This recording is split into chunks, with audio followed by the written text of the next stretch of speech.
Voilà. Merci d'être présents, nombreux, c'est bien, à ce conseil municipal, entre guillemets, de rentrée. Alors, en communication, j'ai une procuration, sont absents, ayant donné procuration à Mme Nassiri, à M. Chaval, Mme Geneviève Maté, à Mme Becker, M. Alain Letellier, à son départ, à moi-même.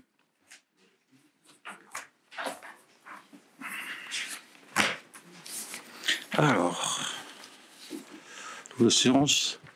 Alors, je disais, c'est la rentrée. Donc, j'ai une personne à côté de moi, je voudrais vous le présenter pour ceux qui n'ont pas encore fait sa connaissance. Monsieur Éric Sauvage, qui est notre nouveau directeur général des services. Je lui souhaite la bienvenue. Bonsoir. Et bien entendu. Merci. Mais oui, mais monsieur Olszewski, je parle au nom de tout le monde. Voilà. Oui. Bien, alors, en point modifié, vous trouverez sur votre table un projet de délibération dont la rédaction a été légèrement modifiée. Il s'agit du point numéro 9 des ressources humaines. En point supplémentaire, si vous êtes d'accord, je voudrais rajouter un point qui est le litige indemnitaire opposant la ville de Saint-Avold à la société Crédit Mutuel Factoring en subrogation de l'entreprise LOTS TP. Est-ce que vous êtes d'accord? Cher Antonia. Non, je regrette, je suis contre. Je vous l'ai déjà dit au dernier conseil municipal. Quand les points supplémentaires comprennent, je dirais, un facteur financier, ils n'ont pas à faire partie des points supplémentaires. C'est hors règlement. J'ai déjà laissé passer la dernière fois après explication parce que c'était une mesure de développement commercial. Là, c'est pas le cas. On ne peut pas à chaque fois traiter des points supplémentaires, en plus sur des sujets qui m'ont l'air plutôt graves, sans information préalable. Voilà, donc je m'y oppose. Okay. Alors c'est pas hors règlement, mais vous pouvez voter contre. Monsieur Olszewski, vous avez demandé la parole. Super. Tout ce qui concerne finalement un peu les sous quelque part, d'une façon ou d'une autre, ce serait bien quelque part qu'on soit finalement informé avant. Je sais bien. Je sais bien, mais tu le faisais, voilà. Tu connais les choses. Essaye, monsieur le maire, de regarder et alors, pas mettre des trucs qui arrivent comme ça. Alors si ça arrive après, c'est que c'était pas prêt. Alors on encore, je dirais, c'est pas prêt. Si c'est pas prêt, c'est venu après, à la demande de nos avocats pour régler le problème et c'est urgent. Mais ça peut se faire dans un mois. Est-ce qu'il y a un mois qui est important ou pas important? Quelque part, le fait vous votez contre sur la proposition de mais à un moment donné de l'histoire, on votera contre, puis on ira saisir encore une fois lambda et lambda. Je pense que si on décidait d'un commun accord de le mettre à la prochaine fois, ça changerait finalement un tout petit peu les choses. Ça ne change rien finalement. Non, l'affaire devient urgente, il faut la régler. Ah bon il faut aussi se mettre à la place de l'entreprise qui n'est pas payée. Et plus longtemps on attend, plus ça la met en difficulté. Il y aura peut-être finalement un recours d'opposition là-dessus. Oui, bien sûr. Voilà. Alors, avant donc qui vote contre cette proposition? 2. Ok, merci pour les autres. Je voudrais faire un petit point, donc c'est Mme Spire qui nous fait un petit point sur la rentrée, nombre d'élèves et autres points particuliers. Voilà, je vous donne la parole. Merci, monsieur le maire. Donc, concernant les effectifs des élémentaires pour 2022, c'est 939 élèves. Concernant les maternelles, 377 élèves, soit un total de 1316 élèves. Concernant les fermetures, il y avait la fermeture de la maternelle, d'une classe en maternelle Tanner et une autre fermeture à l'élémentaire Cruzem. Au final, il n'y aura que la fermeture de la maternelle Tanner et pas celle du Cruzem puisqu'on a monté les effectifs. Ensuite, je voulais aussi dire sur les dossiers cantines, c'est la première année depuis de longues années où on a pour l'instant à l'heure actuelle refusé 0 dossier. Il y a eu 0 refus de dossier avec le nouveau système qu'on a mis en place. Donc, pas de dossier en attente cette année, pour l'instant. Merci Virginie pour ces informations. Bonne nouvelle pour tous les parents qui attendaient, où il y avait des dossiers en attente à la cantine. Voilà, c'est une bonne chose. Merci. Bien, point numéro 1, qui concerne Energis avec l'autorisation d'initiation de la procédure de licenciement du directeur général. Donc, je rappelle, là, c'est bien l'autorisation d'initiation de la procédure. Donc, je vais vous lire la délibération. Une fois avoir lu la délibération, je ferai une interruption de séance, mais on reste là. Pourquoi une interruption de séance? C'est que j'ai à côté de moi le président d'Energis qui vous donnera des informations complémentaires. Et on reprendra la séance après. Je lis la délibération, vous poserez vos questions tout à l'heure, monsieur Olszewski. Je regarde finalement sur la légalité du fait de... Oui. Oui. Bien la légalité Monsieur. finalement de faire intervenir quelqu'un extérieur. Oui, c'est pour ça que je suspends la séance. On est bien d'accord. On regarderait, de toute façon, fait. Faites. OK, allez, on y va. Oui, on y va. Allez. Vous avez... Monsieur Olszewski, est-ce que je peux présenter le point? Alors j'ai la parole, vous ne l'avez plus. Bon, exposé de monsieur le maire. Conformément aux délibérations du conseil municipal du 19 décembre 2013, point numéro 2, et du conseil d'administration Énergis des 29 janvier 2014, point numéro 3, et 4 mars 2015, point numéro 3, le directeur général actuel a été désigné successivement directeur général délégué de la régie à compter du 1er mars 2014, puis directeur général, le DG, à compter du 1er mars 2015. Il occupe ses fonctions depuis cette date.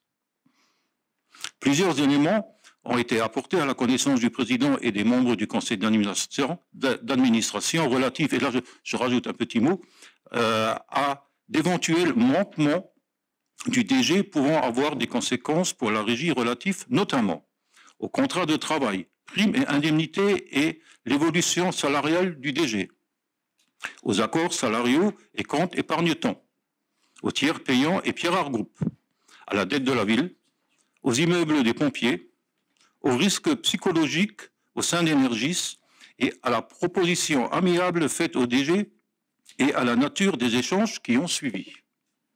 Par ailleurs, 2 éléments plus récents ont été apportés à la connaissance du conseil d'administration. Alors, les conclusions du CSE, Comité social et économique d'Energis, rendues dans le prolongement du rapport APAV réalisé à la suite d'un droit d'alerte d'harcèlement moral de l'assistante de direction à l'encontre du DG.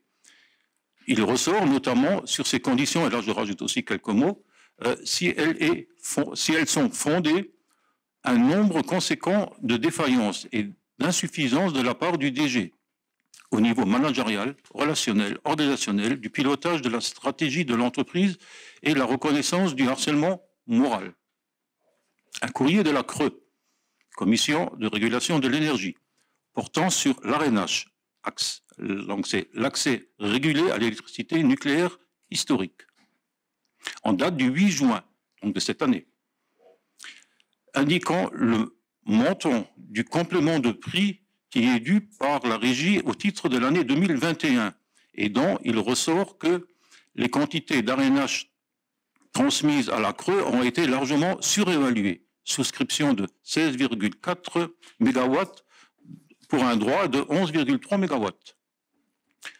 Sans anticipation des conséquences économiques pour Energis, conduisant cette dernière à devoir supporter une charge de 2,195 millions d'euros payés en juillet 2022. Des conséquences identiques sont à attendre pour 2022.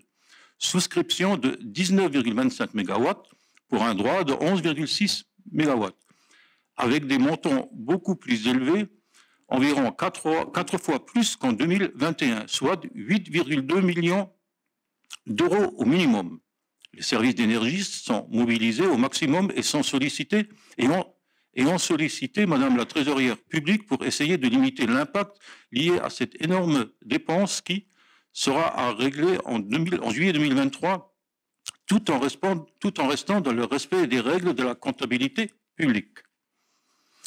Les manquements liés aux souscriptions ARENH, volontairement surévaluées par rapport aux droits d'énergie, sans peser les risques financiers, sans couverture par ailleurs, et sans imputation des coûts contractuels vers les clients industriels liés à l'ARENH sont, et là je supprime le mot directement, imputables au DG, au manque de suivi. Monsieur Olszewski, je termine, s'il vous plaît. Au manque. Non. Non, vous êtes. Non. Par contre, je parle. Ah oui, vous le savez. Bon. Alors, je reprends. Alors, au manque de suivi des contrats et à la non prise en compte des délibérations de la CRE, avec en particulier pour la souscription 2022, la délibération numéro 2021-339 du 8 novembre 2021, dont le DG avait une parfaite connaissance.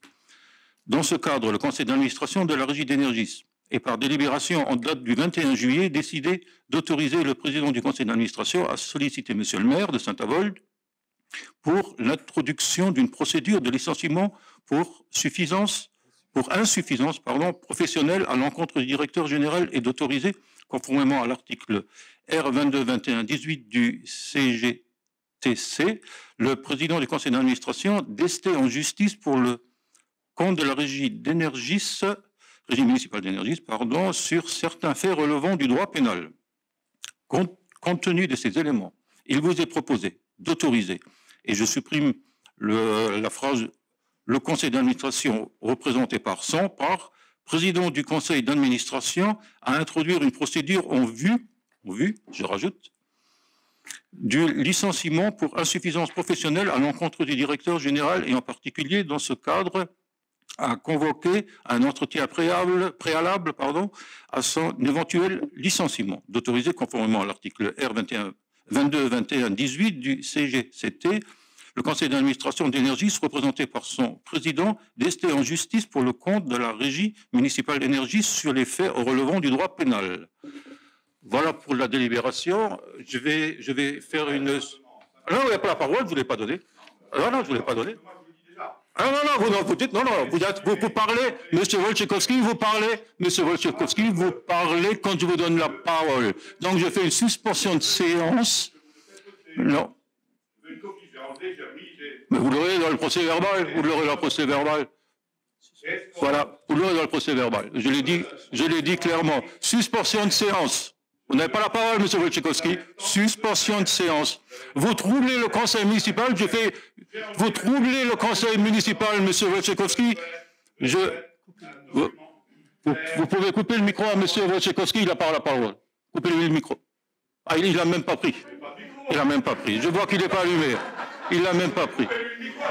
Ouais. Bon, en tout cas, on n'a pas la parole.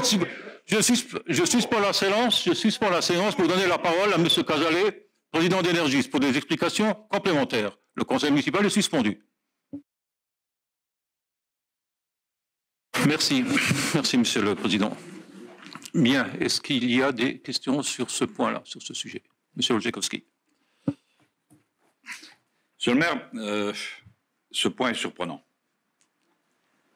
Votre légitimité que vous ont accordée vos électeurs a-t-elle pour corollaire l'élimination de tous les fonctionnaires et serviteurs de la ville qui vous gênent? Même si on a bien entendu finalement M. Cazalet, je n'oublie pas que dans une autre vie, il était tout de même votre supérieur à la centrale Émile Huchet. Y a-t-il pas mieux à faire, monsieur le maire? Êtes-vous à ce point guidé par cette haine personnelle si malsaine fait oublier le cœur même des besoins de nos concitoyens, vos concitoyens? Et voilà qu'au nom de je ne sais quelle incompétence non fondée, on veut mettre fin à la fonction de directeur général qui a consacré 33 ans de sa vie au CVD Namborien, mais aussi de la ville, notre ville, monsieur le maire. Vous avez été élu au prétexte de changement. Quelle réussite! Les Namoriens le retiendront. Vous avez même réussi, pas tout seul bien sûr, avec l'aide de faux amis à désorganiser Énergis, qui, sous nos mandats à nous, deux, était prospère et a toujours rempli, avec les conseils d'administration de l'époque et aussi avant, nous, leur rôle. Savez-vous que le premier président était le grand-père de Jacques Pirard et qu'il a présidé ce conseil d'administration avec honneur pendant 18 ans après la guerre? Et si la régie existe aujourd'hui, c'est grâce à lui qui a refusé la nationalisation en 1946 pour privilégier l'entrepreneur local. Vous voyez, j'ai bien fait en tant que conseiller départemental de maintenir les archives minières à la cité Jeanne d'Arc. Aujourd'hui, On veut nous faire avaler une pilule amère pour des raisons personnelles, en effaçant les incompétences de gens en place qui ne savent pas et déstabilisent même les plus vaillants de nos serviteurs, et nous le verrons au point numéro 9. À l'heure où nous parlons de sobriété énergétique, de consensus autour d'un problème inédit, pas seulement l'ARENH, pour lequel le directeur général n'est pas tout seul. Il y a un service commercial, il l'a dit, qu'est-ce qu'ils ont fait, comment ils ont fait, etc., etc. Alors nous parlons de sobriété énergétique, nous consensus autour d'un problème inédit. Vous choisissez, vous, monsieur le maire, de virer le capitaine. Ce même capitaine que vous connaissez, celui que vous avez soutenu en notre temps, celui qui, avec nous deux, a assuré des compétences supplémentaires, eau et assainissement, dont la gestion à l'époque a profité à la ville. Et qui est parti, M. Bitt et Dirim, à la Comcom, très gentiment. On vise, comme à l'habitude, des découvertes de pseudo-infractions. Ça fait, monsieur le maire, 2 ans que vous êtes en place. 2 ans pour préparer un avenir. M. Cazalet aussi, ça fait 2 ans qu'il est en place.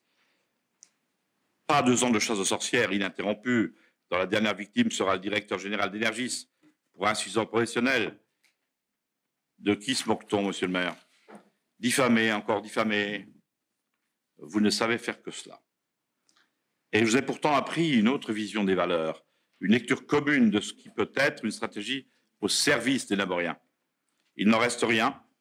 Je demande, monsieur le maire, le retrait de ce point. Nous avons aujourd'hui besoin à Énergis, compte tenu de la situation, à l'heure où toutes les régies, entreprises et nos concitoyens subissent la crise de l'énergie, maintenir à son poste le seul capitaine du bateau, capable, qui a fait ses preuves, même si personne n'est parfait. Il a toujours été loyal, compétent. Nous avions fait en sorte à l'époque de bien l'entourer. Et si M. Cazalet parlait de réserve, c'est bien qu'à un moment donné de l'histoire, on a su investir comme il fallait, là où il fallait. Monsieur le maire, vous faites fausse route encore une fois. Il est encore temps de réagir et d'enlever ce point polémique.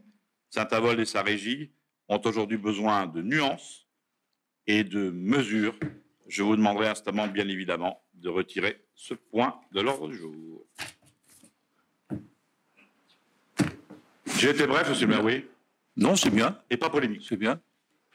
Alors, pas polémique. Non, vous avez exposé la vision que vous avez. Vous avez été sur un point personnel. On n'est pas du tout sur un point personnel. Hein. Ce qui aujourd'hui est reproché, c'est des faits. C'est des faits, alors que ça, il y a une histoire, mais vous avez parlé de changement, mais le changement, pour le mettre en marche, eh bien, il y a le passif, hein, il faut le traiter. Alors, nous le traitons sur plusieurs points. Alors, je reviens, c'est pas un cas personnel, hein, c'est le directeur général, c'est pas, vous semblez parler d'amertume, de rancune, voilà, en règle. Donc, c'est pas. Non, mais je vous réponds, monsieur Wojciechowski. Mais non, monsieur Wojciechowski,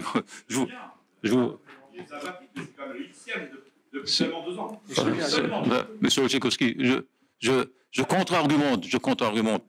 Donc voilà, vous avez votre opinion, vous avez votre vision des choses, celle qui est la vôtre, et puis voilà. Donc le point ne sera pas retiré. Voilà. Donc, si on peut passer au vote, il y a. Vous avez une... Ouais. Ah, moi. Non, je pensais qu'il s'était exprimé au nom du groupe. Donc, non. OK. OK. Allez-y.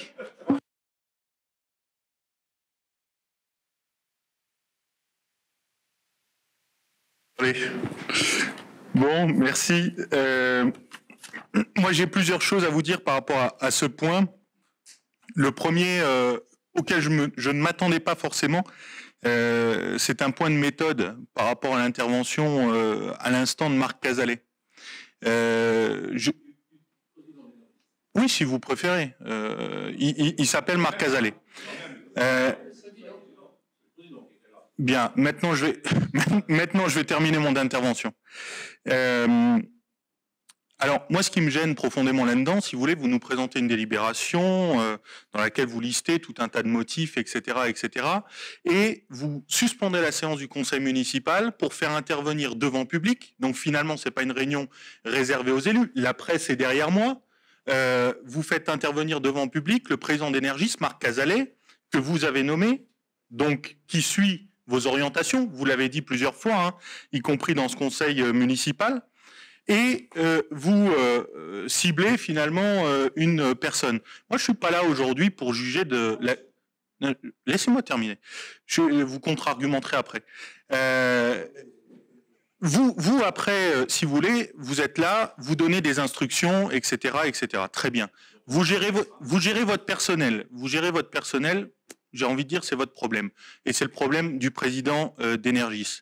Moi, à un moment donné, ce que j'ai lu dans cette délibération, c'est un réquisitoire auquel je n'ai pas eu de contradictoire. Et ça me gêne foncièrement, monsieur le maire. Parce que vous donniez la parole au président d'Energis pour nous dire finalement, je vous donne des précisions sur telle et telle chose, etc. Pourquoi pas, finalement? Mais pourquoi est-ce que vous n'invitez pas le contradicteur à nous donner sa version des choses? Vous nous demandez de nous positionner à partir d'une version unique des faits, finalement, sur une situation dont nous ne pouvons pas avoir connaissance parce que vous avez refusé, malgré mes demandes, de permettre à l'opposition de siéger au conseil d'administration d'Energis. Vous l'avez refusé. Vous. Donc, automatiquement, vous nous demandez aujourd'hui de valider des choses sans avoir la possibilité d'avoir des informations exhaustives, qui plus est en évoquant des faits, votre président a visiblement lu un texte très long. Il est intervenu plus d'une demi-heure, pour lire un texte dont vous ne nous donnez pas communication. Donc lui a le droit de le lire, lui a le droit d'avoir des informations exhaustives, et nous n'avons pas le droit de les avoir alors que nous sommes membres du conseil municipal et que nous avons un droit d'information qui est garanti par la loi. Donc, si vous voulez, je trouve que cette démarche, elle est extrêmement... Et encore une fois, je ne remets pas en cause, finalement, vous voulez virer le directeur général d'une structure, satellite de la ville, c'est de votre responsabilité, c'est votre choix, celui de votre majorité, mais ayez au moins la décence de faire les choses avec un peu d'impartialité, de hauteur, et de nous communiquer l'entièreté des informations auxquelles nous avons droit. Et je ne demande pas plus que ça, des informations auxquelles nous avons droit. Parce que vous évoquez tout de même, et des choses qui seront dites sur la place publique, des faits de harcèlement moral, des faits d'incompétence, qui vont impacter les Naboriens. Moi, je vais vous dire, et je vais en terminer là, on parle d'Energis. Alors, j'ai entendu le directeur général nous dire quand même que jusqu'à présent, le président, nous dire quand même que jusqu'à présent, il y avait 9 millions d'euros de réserve dans les caisses d'Energis. Il vient de le dire. 9 millions d'euros de réserve dans les caisses d'Energis. Et parallèlement à ça, moi qui vous demande depuis le début du mandat de ne faire qu'une chose, respecter votre promesse, adapter les tarifs, permettre à la concurrence d'entrer à Saint-Avold, parce que c'est ça que les Naboriens veulent. Ils veulent des tarifs de l'électricité, ils veulent des tarifs de l'énergie qui soient acceptables pour le porte-monnaie, et pas une régie monopolaire. Et ça, vous ne le faites pas. Donc, bien, monsieur Atmania, monsieur Wojciechowski, s'il vous plaît. Excusez-moi, monsieur le maire, moi je suis d'accord, mais vous m'interrompez plusieurs fois pendant mon intervention. Là, je la termine. Vos conseillers se permettent d'intervenir. Je suis en train de remettre de l'ordre, monsieur Atmania. Voilà, monsieur, si vous avez terminé. Il me reste encore 2 phrases, si vous permettez. Allez-y. Voilà.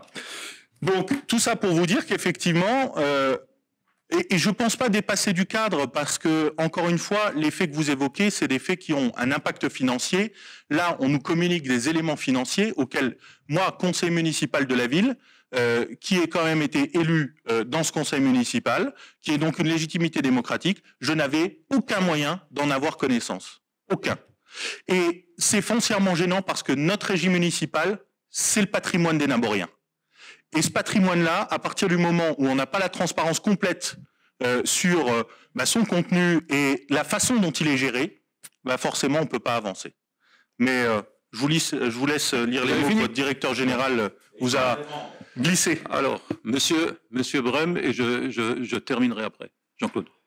Bon, monsieur Atmania, je voudrais quand même relever certains faits de votre malhonnêteté intellectuelle, entre parenthèses.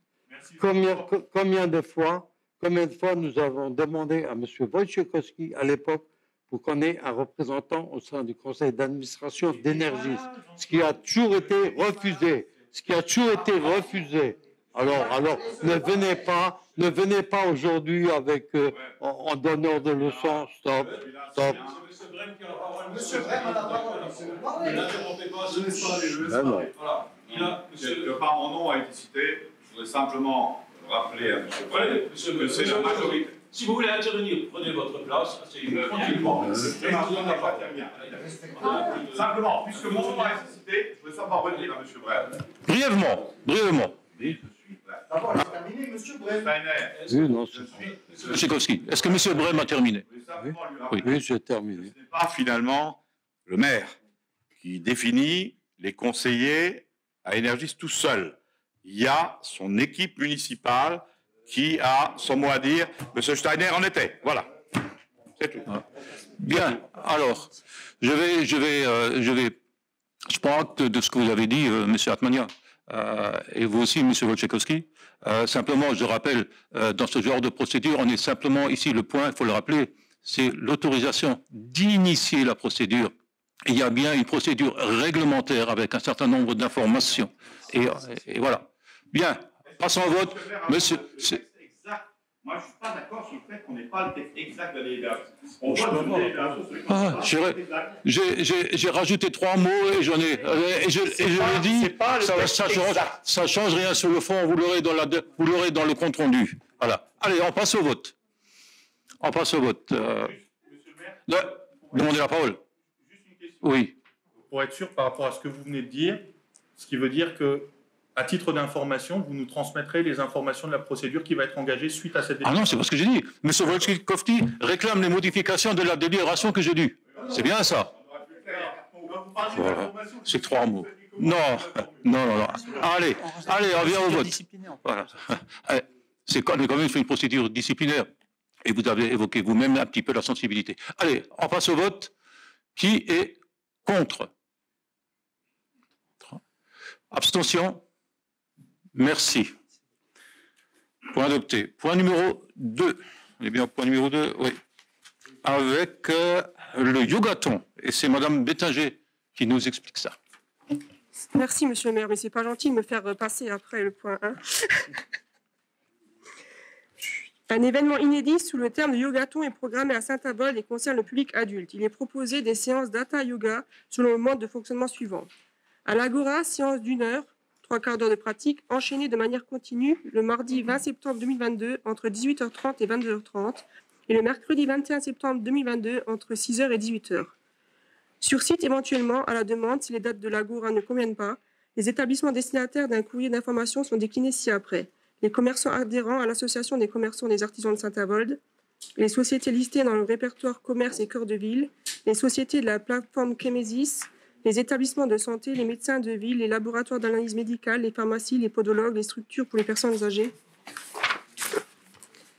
Chaque séance est ouverte à 30 personnes maximum. Le tarif de la séance est de 5 € avec la possibilité pour les entreprises d'abonder ce don d'un montant additionnel. L'abondement sera offert. Une convention de bénévolat sera signée entre la ville et les professeurs de yoga. Un tapis à usage unique sera mis à disposition du public en fonction du nombre de tapis disponibles, tapis prêtés par plusieurs associations locales. Les conditions d'enseignement répondront aux règles strictes d'hygiène et de sécurité et seront adaptées en fonction de l'évolution des conditions sanitaires. Préinscription par l'Office de tourisme et la Maison de Gênes de la Culture dans les locaux du 5 au 19 septembre 2022. Inscription sur place envisagée selon les places disponibles si les associations se portent volontaires pour la tenue de la caisse. À l'issue des séances de yoga, à l'Agora, le mercredi 21 septembre à 18h30, une conférence animée par l'association France Alzheimer Moselle clôturera l'événement avec possibilité d'accueil du public en continu jusqu'à 21h. Cet événement associé à la Journée mondiale d'Alzheimer et les maladies apparentées présente l'intérêt de conjuguer la découverte d'une discipline reconnue pour ses bienfaits dans le domaine de la santé et à une opération solidaire locale. La totalité des fonds recueillis sera versée à la Fondation France Alzheimer Moselle, qui s'engage à mettre en œuvre sur le territoire de Saint-Avold des actions articulées autour de la formation des aidants, des groupes de parole et des entretiens individuels. Cette initiative est partagée avec les associations locales, les professeurs de yoga de la région. Nous mettrons à l'honneur la contribution bénévole des partenaires associatifs, des professeurs de yoga, sans laquelle l'organisation d'un événement d'une telle envergure ne serait possible. Les associations locales volontaires, à ce jour, sont la MJC, l'association Cœur et Santé, l'association Loisirs Vétérans Bennec Carrière, l'association Apprends-moi ta langue. Les professeurs de yoga, pour certaines employés par les structures associatives MJC et Cœur et Santé, sont Christiane Nafsiger, Martine Royer, Maria Vuozech, Corinne Da Silva, Carmen Dupré et Judith Ferrara. La communication de l'événement sera diffusée par le service compétent de la ville lors de la journée de la fête du sport du 4 septembre 2022. La commission de la vie associative et les cadres de quartier se réjouit de vous communiquer cette initiative solidaire et vous informe de la dépense occasionnée dans le cadre de la vente de tickets de participants, à savoir l'achat des bandanas pour un montant total de 1 104 €. Prise en charge par le service vie associative sur la ligne budgétaire chapitre 011-33, article 62-32, fêtes et cérémonies. Y a-t-il des questions? Oui, monsieur Wojciechowski. Simplement, finalement, je dirais un bravo pour les aidants. Je trouve que c'est important, quelque part, qu'une action comme ça puisse voir le jour et qu'elle soit soutenue par notre municipalité, monsieur le maire. Tout à fait. Merci. Merci. Faites une croix dans le calendrier. Il a été gentil avec vous. Quand on est bon, on est bon. Pas Bérangère. J'ai mis mon gentil. Madame Bétanger, faites voter. Merci. Je peux passer au vote. Qui est contre? Qui s'abstient? Merci. Merci Monique. Point suivant, point numéro 3, avec des subventions et celle du fonctionnement sur la vie associative. Et c'est M. Godig qui nous présente le point. Enfin, il est là. Micro, oui, il marche, c'est bon. Afin de promouvoir les activités des associations locales ouvrant pour l'intérêt de la collectivité et après examen des dossiers de demande de subvention, il est demandé aux membres du conseil municipal l'approbation et le versement des subventions aux associations relevant de la vie associative pour l'exercice 2022. La somme globale représente 25 752 € selon les montants inscrits dans le tableau ci annexé, répartis comme suit.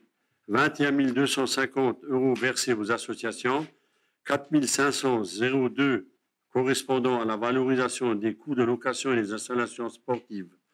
Les montants affectés à l'organisation des manifestations, l'achat des équipements et autres montants grisés dans le tableau seront attribués sur la présentation d'une facture datée de la saison en cours. Les crédits disponibles sont inscrits au budget primitif 2022 selon l'imputation budgétaire chapitre 65-334-article 65-74.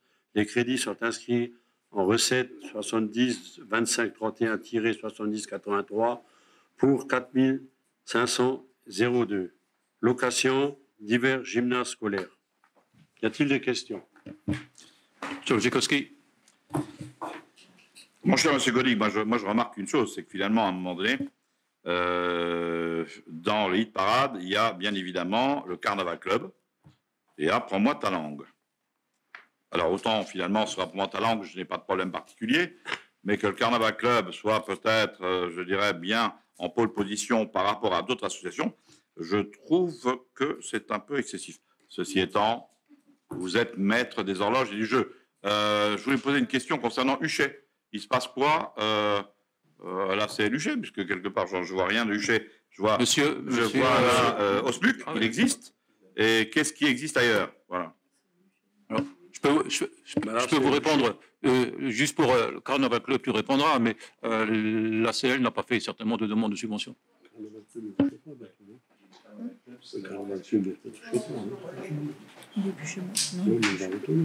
Godig, Oui. Pour le Carnaval Club. Pour le Carnaval Club, donc il est partie de la vie associative. Je sais peut-être qu'il était au culturel avant, hein. Mais bon. On l'a soutenu. Oui. Non. On le soutient bien trop haut par rapport à d'autres associations, c'est tout. Après, non, mais en fait, rien contre, les assos, hein, oui. tant mieux. Non, mais c'est simple. Les dossiers sont examinés en fonction des projets. Après, bon, voilà, il a de bons projets. Ils vont dans notre sens et voilà, on le subventionne. C'est sûr. Bon. Bien. Madame Bétager, oui.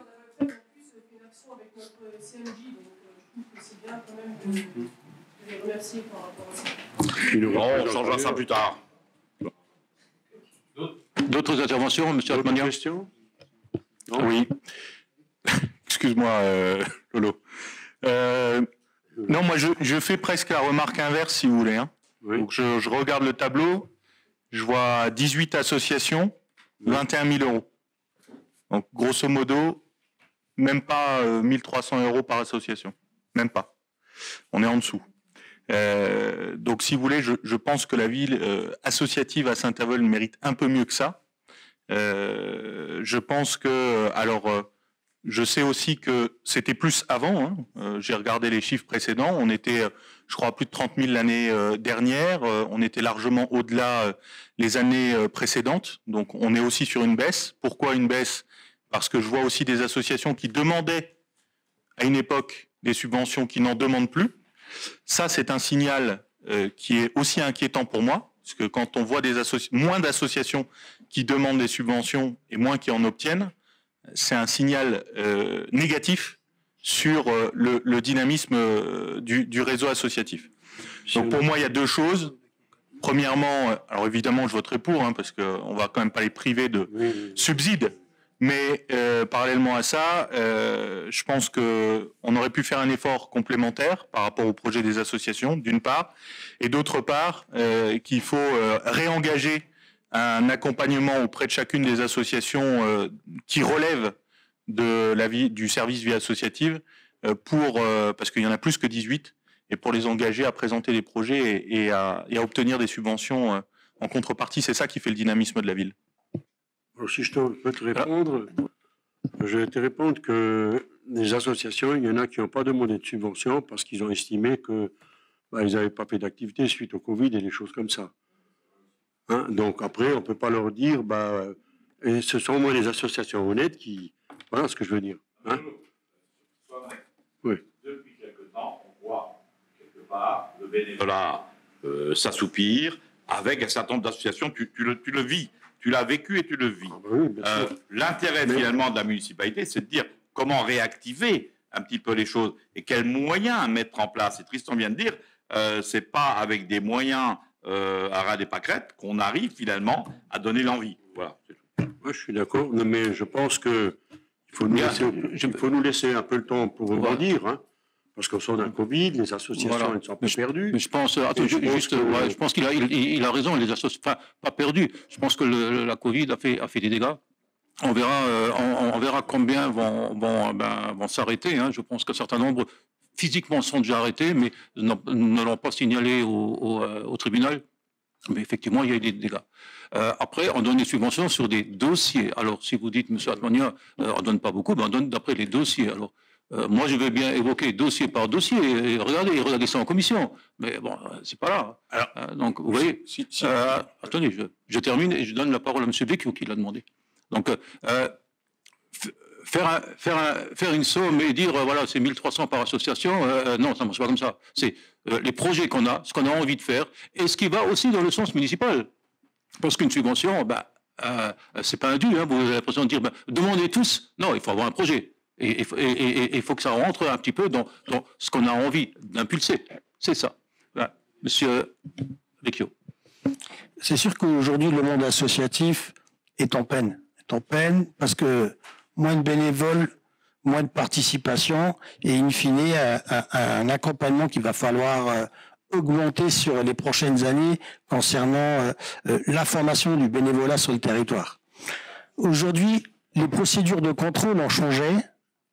C'est plus un simple document pour certains qui suffisait juste de faire une demande au maire pour obtenir une subvention. Ça, c'est fini. Donc, c'est-à-dire aujourd'hui, chaque service demande à un moment donné où on est au niveau des comptes, où on est au niveau de la trésorerie, si elle est positive ou négative, le nombre d'adhérents, 600 de Saint-Avold, 600 de l'extérieur. Donc, ces procédures-là n'étaient pas entièrement respectées auparavant, elles sont plus respectées aujourd'hui, et il y a un vrai dialogue de gestion avec chaque association. Et c'est bien sur la notion d'un contrat de projet que les subventions sont accordées. Mais c'est vrai qu'il va falloir accompagner le bénévolat pour qu'il puisse rebondir, réagir et peut-être augmenter le nombre d'activités sur le territoire. Pas tout seul, parce que le guichet unique, c'est fini. Il reste d'autres collectivités qui peuvent financer et il va falloir les amener à demander des subventions à ces autres collectivités. Bien, monsieur Wojciechowski, vous n'avez pas la parole, il faut la demander. Donc, si c'est grave, vous ne rentrez pas dans le règlement du conseil municipal. Ah, si, il y a quand même. J'aimerais bien en terminer. Monsieur Ratmani a demandé la parole. Monsieur Ratmani a terminé avec mon point, parce que là, on y va à droite, à gauche. Hein, voilà. Donc, juste pour vous rajouter qu'il y a quand même quelques associations qui ont eu un peu plus que d'habitude. Je prends un exemple, les Gueules Noires, que vous connaissez, où il y a des bénévoles qui viendront de service à droite, à gauche. Voilà, on a fait un effort là-dessus. L'année prochaine, il y aura un certain nombre d'autres. Et puis, je crois le bénévolat. J'étais assez longtemps président. Quand vous avez 50 ou 100 bénévoles, vous savez de quoi vous parlez. Donc, moi, je pense que les bénévoles, il faut les attirer, il faut leur parler et on y arrivera. Seulement, il faut nous laisser le temps de nous reconstruire un petit peu avec les associations suite à l'aventure du Covid. Voilà. Oui, mais bon. Monsieur Wojciechowski, vous n'avez pas la parole. Si M. Goudig a terminé, M. Atmania, et on passera au vote. Il voulait encore intervenir? Oui. Non, en réponse par rapport à ce que vous dites, évidemment, le Covid a marqué toutes les assos, et d'ailleurs, sur les dernières manifestations auxquelles j'ai pu assister de façon unanime, nous disaient tous, ça fait du bien de ressortir. Ça, je pense qu'on le constate tous, et on est très content de les voir au rendez-vous. Par contre, je reviens sur deux choses. Alors effectivement, vous dites, c'est par rapport à des projets. Oui, mais la mairie ne subventionne pas à hauteur de 100% par rapport aux projets ou aux choses qui sont demandées. C'est pas ce que je vous demande pour autant, mais par contre, je vois souvent un différentiel en commission des finances, à laquelle j'essaye d'être le plus assidu possible, entre les montants demandés par les associations et les montants effectivement proposés par vos services et accordés par les différentes commissions et le conseil. Donc voilà. Mais je reviens encore une fois, pour moi, sur la partie accompagnement, où je pense effectivement que là, effectivement, il y a certainement un petit retard qui a été pris sur l'accompagnement des associations, parce que oui, on sort de 2 années de Covid, il y a des associations qui se sont dit « Ah bah tiens, on va pas demander parce qu'on n'a pas eu d'activité ». Mais une subvention, ça peut aussi servir à rebondir et à mettre en place des projets pour la suite. C'est toujours beaucoup plus facile d'avoir un fonds de caisse et une petite trésorerie pour remener des événements plutôt que de démarrer à vide. Je ne peux pas être d'accord avec vous. Une subvention n'est pas là pour trésorer, pour la trésorerie. Surtout pas fait pour ça. Donc voilà. Vous donnez un exemple concret. Écoutez, c'est bon, je pense que c'est bon. Je m'arrête. Et vous l'avez fait il y a même pas 6 mois pour Huchet, où vous avez dit tiens, on fait la fête des 70 ans. Vous avez accordé 3 000 € de subvention et j'étais bien d'accord pour qu'on le fasse. C'était une subvention qui était nécessaire à la réalisation de la manifestation. Donc s'il l'avait pas, il y a un projet. Oui. Non, mais j'ai pas dit le contraire. Mais j'ai pas dit que juste pour remplir la caisse. J'ai jamais dit ça. C'est ce que j'ai compris. En tout cas. Bien. Avant de passer au vote, je voudrais juste donc on est dans les subventions. Et ainsi que les autres délibérations où il y a des subventions, bien entendu, les personnes, les élus qui sont membres d'un conseil d'administration, qui sont membres d'associations dans le bureau, ne participent pas au vote. Vous avez très bien compris que cette règle-là, tout à l'heure, quand on a voté le point numéro 1, bien entendu, les administrateurs énergistes n'ont pas participé au vote. Ils n'ont pas levé la main, mais c'est bien de le rappeler, ils n'ont pas participé au vote. Bien. Monsieur Goudig, vous faites voter. Alors, qui est contre? Qui s'abstient? Merci Lothaire. Point suivant, toujours les subventions et celles à caractère social. Monsieur Vecchio a la parole. Merci Monsieur le maire. La Commission des affaires sociales soumet à votre homologation ses propositions de subventions aux associations relevant de sa compétence pour l'exercice 2022. Il est prévu l'octroi de subventions de fonctionnement normal, ponctuel pour les manifestations programmées, équipements ou autres destinations dont le versement aux associations ne pourra intervenir qu'après présentation des justificatifs adéquats bilan, manifestation, facture pour équipement, etc. Les crédits sont inscrits au BP 2022, chapitre 65, fonction 5202, article 65-74, subvention aux associations à caractère social. Vous avez la liste détaillée dans le tableau ci-joint. Y a-t-il des questions? On peut passer au vote. Qui est contre? Qui s'abstient? Merci. Bien, point numéro 5, avec le principe du recours à une concession de service public, désignation de la commission de concession de services irrelative. Oui, c'est juste. Donc, c'est M. Chalal qui a la parole. Très bien. Vu le Code général des collectivités territoriales et plus particulièrement des articles L 1410-1 à L 1410-3, vu les dispositions du Code de la commande publique et plus particulièrement les articles L 1120-1 à L 1121-4 et L 3000-1, vu l'avis favorable de la Commission consultative des services publics locaux du 22 août 2022, vu le rapport de présentation transmis aux membres du conseil municipal et annexé à la présente délibération contenant les principales caractéristiques des prestations que doit assurer le délégataire, la ville de Saint-Avold souhaite lancer une procédure en vue de l'attribution d'une concession de services relative à la mise à disposition, l'installation, la pose, l'entretien, la maintenance et l'exploitation de mobilier urbain d'information à caractère général ou local, supportant de la publicité à titre accessoire et des informations municipales. Ce mobilier urbain est constitué de sucettes et de panneaux d'affichage de 8 mètres carrés. Le futur contrat doit à la fois assurer la cohérence esthétique des mobiliers de la ville de Saint-Avold et recourir aux nouvelles technologies numériques pour mettre en valeur certaines informations municipales. Les mobiliers proposés ont vocation à s'intégrer parfaitement dans le paysage urbain et doivent constituer un ensemble cohérent, harmonieux, homogène, performant et respectueux du développement durable. Ils devront se conformer au règlement local de publicité, mais aussi répondre de façon optimale aux besoins de la ville. Il appartient donc à cette assemblée délibérante de se prononcer sur le montage contractuel et sur les caractéristiques principales du contrat qu'elle entend conclure. Sur le type de procédure et le choix du montage contractuel, la ville de Saint-Avold entend recourir à une concession de service public et non à un marché public en tenant compte du fait que l'attributaire se verra transférer un risque lié à l'exploitation des ouvrages à installer. Une procédure de publicité et de mise en concurrence pour l'attribution du contrat de concession sera lancée conformément au Code de la commande publique et dans le respect des dispositions du Code général des collectivités territoriales. Sur les principales caractéristiques du contrat, la future concession aura pour objet l'exploitation des mobiliers urbains publicitaires et non publicitaires. Ainsi, le concessionnaire aura notamment à sa charge la fourniture et l'installation de tout le mobilier urbain, l'exploitation des mobiliers urbains publicitaires, commercialisation, fourniture d'affiches, installation d'affiches, et non publicitaires, information municipale, plan de la ville.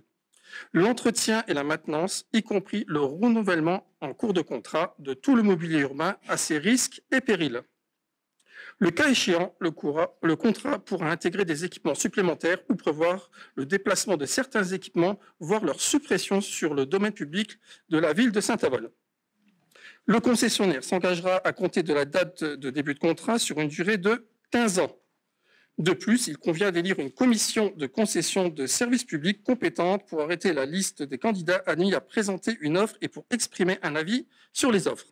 Ces membres, conformément à l'article L 1411-5 du Code général des collectivités territoriales, sont élus au scrutin de liste à la représentation proportionnelle avec application du plus fort reste. Ainsi, il est absolument impératif que l'opposition et les minorités soient représentées dans la dite commission afin de garantir le pluralisme. C'est un honneur ce soir. Cette commission se compose du maire ou de son représentant, président de droit, de 5 membres titulaires, de 5 membres suppléants et de membres à voix consultative. Alors, monsieur le maire propose, pour la constitution de la commission de délégation de services publics, les membres suivants. Donc, titulaire, madame Schweitzer, monsieur Chalal, madame Becker-Balaman, madame Balaman. En suppléant, Madame Klein-Morawski, Monsieur Mouton, Madame Lallemand et Monsieur Brem.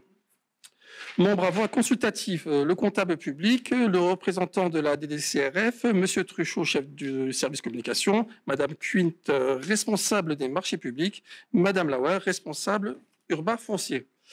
Monsieur le maire demande donc quelle autre liste se porte candidate. Très bien. Une remarque, simplement, oui. Sur les membres à voix consultative. Je vois urbain foncier, ça ne me gêne pas, marché public, ça ne me gêne pas. Oui. Communication. J'aurais bien aimé qu'il y ait un peu un technique dans l'histoire, parce que si finalement il y a des choses à mettre ici ou là, ce serait quand même bien qu'il y ait un technique dans l'histoire. Ils sont en dessous, ils sont déjà là. S'ils sont là, c'est bien. Oui, ils sont en dessous. Il y a toujours des problèmes de circulation, voirie, des choses comme ça. Il vaut mieux finalement demander les avoir aussi là. Nous allons donc passer au vote. Oui. Mais l'opposition, si vous acceptez qu'on peut être d'accord. Oui. Donc, je serai candidat titulaire, Mireille Stelmazic suppléante, et ça va bien. Voilà. Et tout va bien. Alors, c'est ça que... Ouais. Le maire de droit, il ne fait pas partie de ça, on peut Oh, pardon, je mets le micro. Le 6, hein. Oui. Ouais, on rajoute titulaire M. Atmania et Mme Stelmazic en tant que suppléante. Voilà. Ça va? Et en M6, c'était bon. En M6, c'est bon. Allez. On vote à main levée. Qui va? C'est Malik. Je te laisse continuer. Ok, donc pour le vote, donc sur la décision qui vient d'être prendre, la proposition qui vient d'être faite, pardon, qui est contre, qui s'abstient. C'est bon. Merci. Avec les associations, les subventions des associations qui y sont rattachées. Madame Schweizer, vous avez la parole. Oui, attention. Merci, Monsieur le maire. La commission municipale de la culture soumet à l'approbation de l'Assemblée ses propositions d'attribution de subventions aux associations relevant de sa compétence pour l'exercice 2022. La répartition par association figure sur l'état annexe qui prévoit, comme les années passées, l'octroi de subventions de fonctionnement normal et de subventions ponctuelles. Les crédits prévus au budget primitif 2022 sur les comptes 65/0232-65-74 et 65/33-65-74.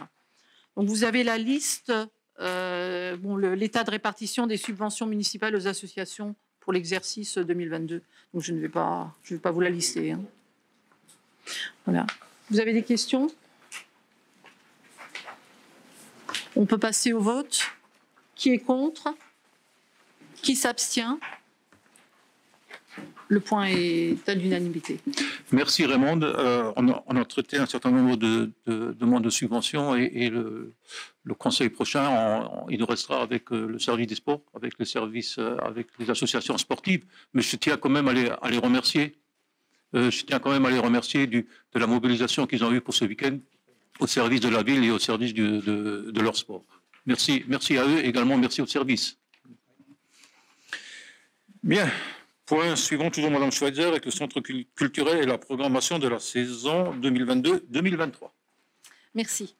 La programmation de la saison culturelle 2022-2023 est établie et il vous est proposé, après avis favorable des commissions de la culture et des finances, d'adopter les tarifs de la billetterie et d'autoriser Monsieur le maire à signer tout document relatif aux spectacles programmés. Pour l'organisation des spectacles relevant de la programmation exclusive du centre culturel, les crédits nécessaires sont prévus au budget primitif 2022, à l'article 11/0-6042 pour les dépenses, à l'article 70/0-7062 pour les recettes. Alors, en ce qui concerne les tarifs, ils sont discutés. Bon, disons, ils restent les mêmes que l'année dernière. Donc, on a les tarifs réduits. Le tarif réduit qui s'applique effectivement sur présentation d'un justificatif aux scolaires, étudiants, demandeurs d'emploi, personnes handicapées, personnes de plus de 60 ans, les titulaires de la carte famille nombreuse, les comités d'entreprise et partenaires et les groupes d'au moins 10 personnes. Il y a également un tarif réduit pour les moins de 18 ans. En ce qui concerne le tarif abonné, c'est comme l'année dernière également. Donc, les bénéficiaires du tarif abonné sont les personnes achetant en une opération au minimum 3 spectacles différents sur la saison. Donc, l'abonné doit effectivement s'engager sur trois programmes au moins pour pouvoir bénéficier de ce tarif abonné. Il a été décidé cette année, par contre, d'aller vers un tarif réduit plus. Alors, je vous l'explique un tout petit peu. C'est surtout quand il s'agit de théâtre, parce que quand on met la salle en salle théâtre, on perd les côtés, en fait. Et on avait décidé, effectivement, de pouvoir quand même donner la possibilité à certaines personnes qui ont peut-être envie de voir un spectacle, mais qui n'ont peut-être pas les moyens de se payer le spectacle à tarif plein, de leur accorder un tarif réduit sur ces places qui malheureusement sont un tout petit peu, disons, occultées. Voilà, exactement. Donc c'est pour ça qu'on a décidé d'accorder cette année un tarif réduit plus. Il est précisé en cas d'annulation d'un spectacle, le remboursement interviendra sur la base du tarif fixé lors de l'achat du spectacle, à condition que la demande de remboursement soit formulée au plus tard 3 mois après la date du spectacle. Et en cas de report de spectacle, les billets restent valables avec possibilité de remboursement sur demande dans un délai maximum d'1 semaine avant la date de report.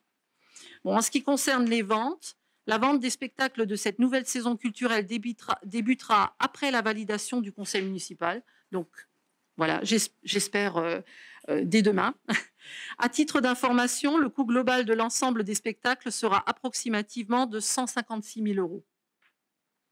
Le tableau récapitulant les spectacles de la saison figure ci-après. Donc, je vous laisse le découvrir. Donc, comme vous pouvez le constater, il y aura du théâtre, de la danse, de la musique, de l'humour et cette année, de la magie.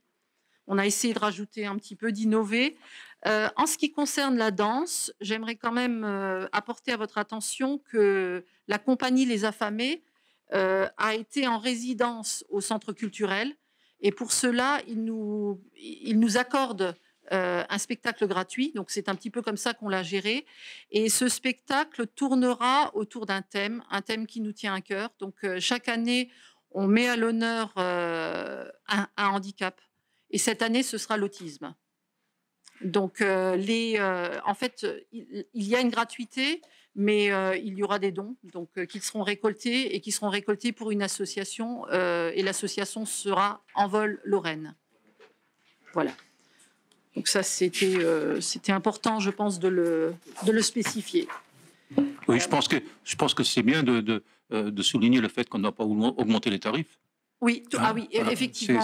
C'est bien. Dans la conjoncture actuelle, oui, c'est bien. Oui, on reste dans la continuité au niveau des tarifs. On reste dans la continuité, tout à fait, effectivement. C'est d'ailleurs, il y a d'autres sujets où on n'a pas augmenté les tarifs, notamment la cantine scolaire. Et quand on voit un petit peu les informations, est-ce que d'autres communes répercutent sur les tarifs? Voilà, nous avons fait le choix de ne pas répercuter. Voilà. Une petite parenthèse, je la referme. Voilà. Quelqu'un a des questions? C'est Vecchio. Moi, oui. Une question, mais j'ai assisté à la commission et je voudrais vraiment féliciter ton équipe parce que vraiment, c'est un vrai casse-tête chinois de choisir des spectacles, de respecter le budget.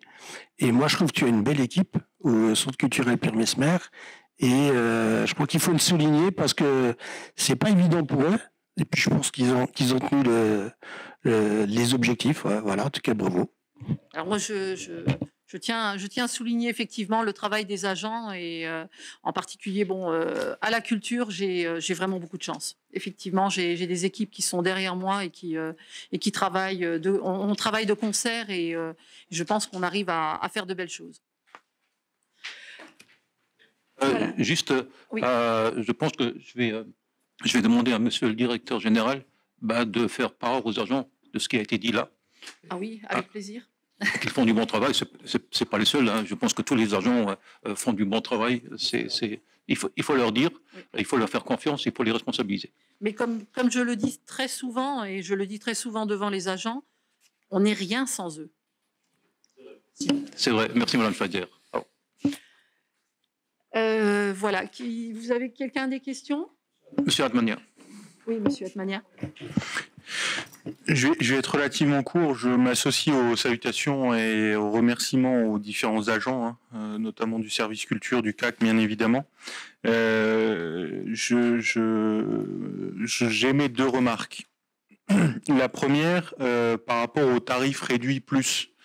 Alors, j'entends le fait de dire, voilà, c'est des places qui n'étaient pas avant mis à la vente, qui le sont aujourd'hui à un tarif réduit, parce que finalement la visibilité est moindre pour des gens, Madame Schetzer, vous l'avez dit, qui ne pourraient pas forcément se payer le tarif plein en entier. Je pense qu'il faut réfléchir à l'avenir, non pas que ce soit une mauvaise initiative pour démarrer, mais je pense qu'il faut réfléchir à l'avenir à une formule qui permette aussi aux plus précaires de bénéficier d'une pleine activité culturelle.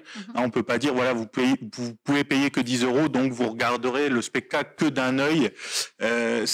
C'est une bonne formule pour démarrer, mais voilà, je pense que là, on a un peu de progrès à faire et je vous engage à réfléchir à la question.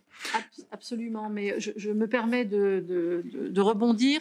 Effectivement, on a déjà un tarif réduit pour des familles nombreuses, pour certaines, je dirais, pour des personnes, effectivement, peut-être, voilà. Après, effectivement, on a aussi beaucoup travaillé sur le handicap. On fait énormément de choses dans cette direction. Et effectivement, pour les années à venir, on réfléchira à pouvoir aussi y inclure des personnes... je dirais, dans le besoin. C'est le spectacle consacré avec la mise en valeur d'un handicap chaque année, je trouve ça très bien. Je pense qu'il faut penser à tous les publics qui sont éloignés de la culture et à essayer de les drainer. Donc, prêt à travailler avec vous sur cette question. La deuxième remarque, c'est la programmation elle-même. Donc, on a aujourd'hui 15 dates. Donc, Rock Voisine qui était... une reprogrammation donc suite à une annulation pendant la période Covid. Oui. L'harmonie municipale de Saint-Avold, l'harmonie de Saint-Avold, je précise, qu'on n'a pas trop loin de nous, donc c'est pas trop compliqué de les avoir. Le conservatoire municipal, pareil. Il y a quand même quelques artistes là-dedans qui sont déjà venus à Saint-Avold intervenir au CAC. C'est bien d'en avoir qui reviennent, bien évidemment, mais on est passé l'année dernière de 19 spectacles pour une somme qui environnait les 190 000 € à cette année 15 spectacles, dont une rétribution de la résidence dont vous avez parlé, la compagnie Les Affamés, donc qui n'a pas entamé les ressources du CAC. Donc finalement, on baisse le budget de ce point de vue-là. On réduit aussi le nombre de dates. Ça me pose une problématique. Je pense que sur une année de reprise, il faut au contraire réamorcer la machine très fort pour générer de l'attractivité et ne pas hésiter au contraire à aller chercher des artistes à renommer, parce que ça met aussi un coup de flash sur notre programmation culturelle et je pense qu'on en a besoin. Voilà les deux remarques que je voulais formuler, mais je voterai évidemment pour. Donc effectivement, je me permettrai quand même de rebondir. L'année dernière, les 19 spectacles, c'était effectivement exceptionnel. On sortait du Covid et on voulait marquer un grand coup. Et c'est pourquoi on est allé jusqu'à ces 19 spectacles. Cette année, on revient à quelque chose de normal que le CAC a connu depuis de très longues années. Les 14-15 spectacles disons, sur la programmation. Donc ça n'a jamais été autrement. Il faut faire mieux. On essaiera. On essaiera. Voilà. Donc s'il n'y a plus de questions, on peut passer au vote. Qui est contre? Qui s'abstient? Donc le point est adopté à l'unanimité. Merci, à l'unanimité.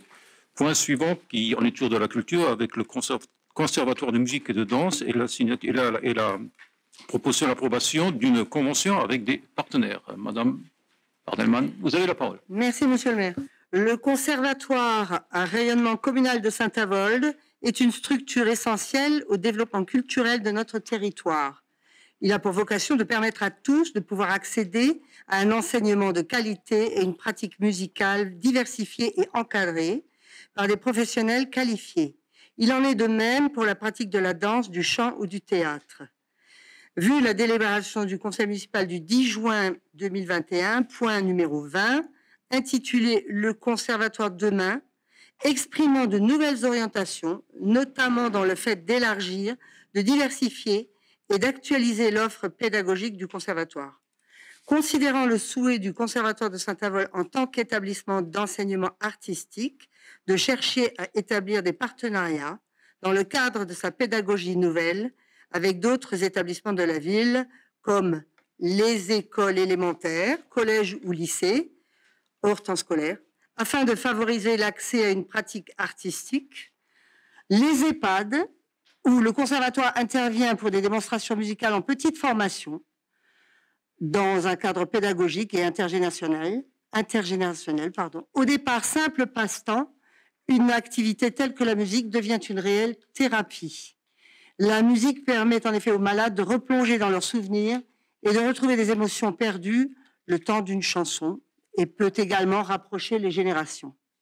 Les instituts spécialisés portés sur le handicap afin d'améliorer leurs capacités motrices et cognitives et permettre l'échange autour de la pratique. Et par la suite, d'une manière générale, tout autre partenaire ou association désirant conventionner avec le conservatoire à rayonnement communal de Saint-Avold. Ces projets ont été initiés de longue date et il est heureux de les voir concrétisés en autorisant, premièrement, la signature des différentes conventions jointes à la présente délibération et plus précisément avec, premièrement, l'établissement Maison de retraite Villa d'Avril dans le cadre d'une intervention pour une démonstration musicale à l'heure du goûter, minimum une fois par mois.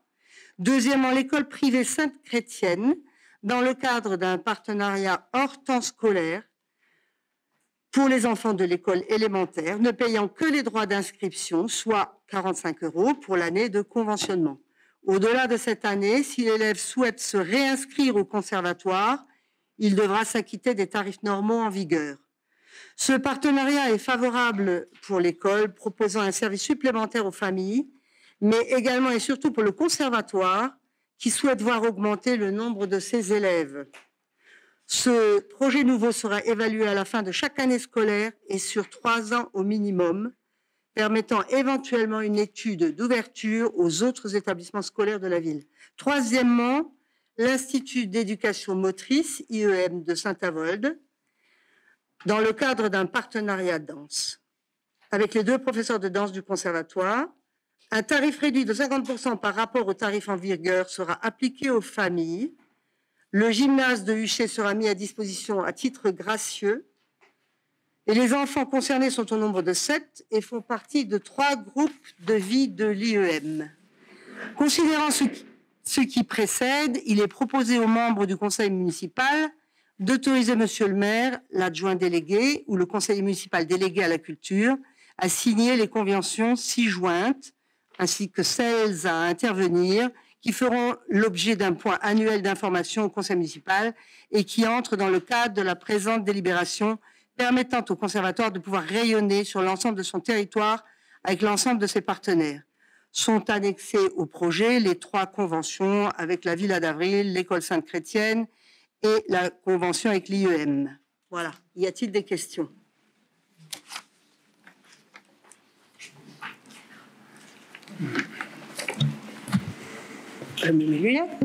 Je prie, monsieur Atmania, je vous en prie. Alors, moi, je vais m'abstenir sur ce point. Je vais vous dire pourquoi. La démarche, je la trouve positive. Évidemment, c'est les établissements conservés qui, aujourd'hui, ne me satisfont pas. On est sur une école de la ville, bien évidemment, qui peut bénéficier de programmes de soutien comme on le fait pour n'importe quelle école publique, mais engager un partenariat avec une école privée avant de le faire avec les écoles publiques de la ville, ça me pose un problème. Hein. Ça doit être minimum, d'abord on commence par le public et en même temps on fait le privé, ou d'abord le public après le privé, mais pas l'inverse. Donc ça me pose aujourd'hui une problématique. De même façon, sur la Villa d'Avril, c'est un établissement qui est quand même un établissement privé, dont les droits d'entrée, j'ai envie de dire, sont relativement élevés. Donc j'aurais aimé qu'on vise aussi d'autres établissements à destination des personnes âgées ou d'associations, par exemple, qui auraient pu également accueillir ce style de partenariat. Sur l'IEM, j'ai strictement rien à dire. Mais voilà, aujourd'hui, cette problématique-là m'interroge. J'ai entendu dans les débats le fait de dire, voilà, bon, quand on est avec le public, il y a l'éducation nationale, l'inspection, etc., etc. J'ai aussi lu dans la délibération que c'était un partenariat engagé de longue date. Donc ça veut dire que c'est des choses et une réflexion qui ne date pas d'hier. Donc je pense qu'il y avait la possibilité, en associant en amont les enseignants, de démarrer des choses. Là, c'est pas le cas. Ça me gêne qu'on démarre par les écoles privées avant de démarrer par le public. Voilà. Je pense que ça suivra, au niveau des écoles, ça devrait suivre par la suite. Hein, tout à fait. Voilà. Ça ne peut être que... C'est déjà une belle ébauche, je trouve, c'est un bel engagement, c'est joli comme tout. Oui. Merci, Myrna. Il y a Madame Schweitzer qui a demandé la parole. Oui, donc effectivement, Monsieur Atmania, on en avait déjà discuté à la COFI. Je vous avais expliqué un petit peu pourquoi Sainte-Chrétienne avant les autres. Tout simplement parce qu'ils ont été les plus prompts à répondre à notre sollicitation. Vous le savez aussi bien que moi que l'école privée a peut-être plus de facilité à rentrer dans ce type de partenariat. L'éducation nationale, elle, a besoin d'un peu plus de temps pour faire germer ce genre de convention. Donc, je vous le disais en COFI, effectivement, on a commencé avec Sainte-Chrétienne, mais on ouvre cette possibilité de partenariat à toutes les écoles, je dis bien à toutes les écoles, qui veulent bien travailler avec nous. Voilà. Merci Madame Schweitzer. C'est bien de rappeler que les réponses avaient déjà été données à Monsieur Atmania en commission. Bien. Monsieur Vecchio. Oui, je souscris à ce qui a été dit. Là, c'est simplement le partenariat, il se décrète pas, il se met en place, il s'initie, et c'est vraiment une volontariat d'un partenariat duel. Aujourd'hui, on a quelques établissements qui souhaitent pas forcément bosser avec la commune, ça c'est une réalité, mais pour autant, les liens sont pas rompus, les choses se mettent en place, et il me semble qu'au niveau de l'éducation nationale, mais peut-être Olivier pourra nous le dire, il y a les parcours culturels qui existent. Donc déjà, ça prend énormément de temps pour les professeurs d'école sur ce côté-là. Et bien entendu, aucune porte n'est fermée sur le partenariat culturel à travers l'ensemble des actions proposées par la ville. Et concernant la Villa d'Avril, elle a un projet d'ouverture vers l'extérieur et elle va accueillir des seniors de l'extérieur. Donc je pense qu'effectivement, c'est pas que du privé privatif tel qu'on entend, mais il y a des choses qui évoluent et les structures mettent en place des projets à cet effet-là. Mais bien entendu, pour poursuivre cette démarche-là sur l'ensemble des acteurs. Voilà. Y a-t-il d'autres questions? On procède au vote. Qui est contre? Qui s'abstient? Ok. Merci beaucoup. Merci. Merci bien. Point numéro 9, avec l'actualisation du tableau des effectifs. C'est Madame Guérin qui a la parole. Merci, Monsieur le maire. Donc, nous souhaitons remettre à jour notre tableau des effectifs suite à l'inscription sur la liste d'aptitude au grade de technicien principal de seconde classe par voie de promotion interne de l'un de nos agents. Donc, nous souhaitons créer un poste de technicien principal de deuxième classe titulaire à temps complet au sein de la filière technique et non administrative comme sur la première délib. Donc, considérant que les crédits sont prévus au budget primitif de la commune, chapitre 012, charges de personnel et frais assimilés, il est proposé au conseil municipal d'adapter le tableau des effectifs en fonction de ce qui précède.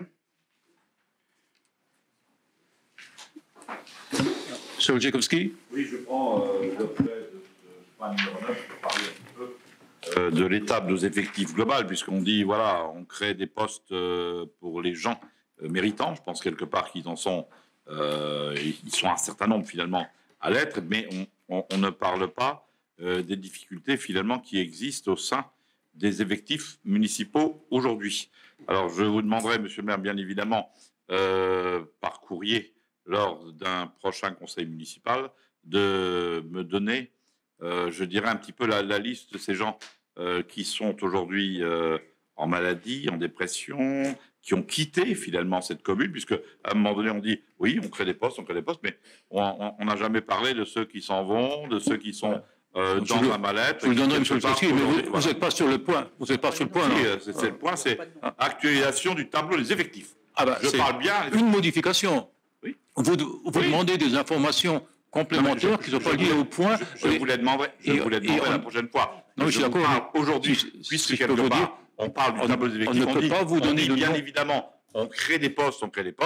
J'aimerais bien finalement connaître quel est l'état aujourd'hui du personnel de notre collectivité depuis que vous êtes en place, monsieur le maire. Voilà. Oui, on vous donnera les éléments qu'on peut vous donner. Voilà. Monsieur Atmania.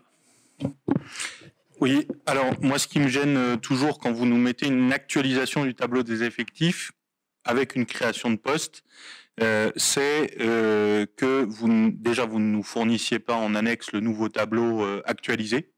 Déjà, ça, pour moi, c'est une problématique. Deuxième point, à partir du moment où on ouvre un poste pour un agent qui a réussi un concours ou un examen professionnel, il serait logique de fermer son poste précédent. Ça, pour moi, et d'ailleurs, c'est juste le principe légal. Je l'ai dit en commission, je pense que le fait de dire on fait le point une fois par an, etc., ça ne va pas.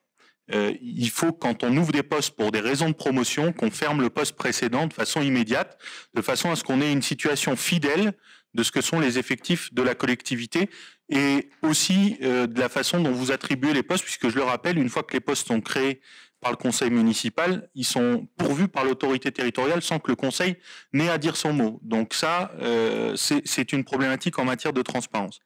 Donc voilà, j'aimerais à l'avenir effectivement que vous nous fassiez passer ça, un tableau des effectifs actualisé avec la délibération, et de même façon, alors ça fait quand même avec une certaine constance, je le reconnais, plus de 2 ans et demi que je vous le demande, je veux un organigramme actualisé de cette collectivité.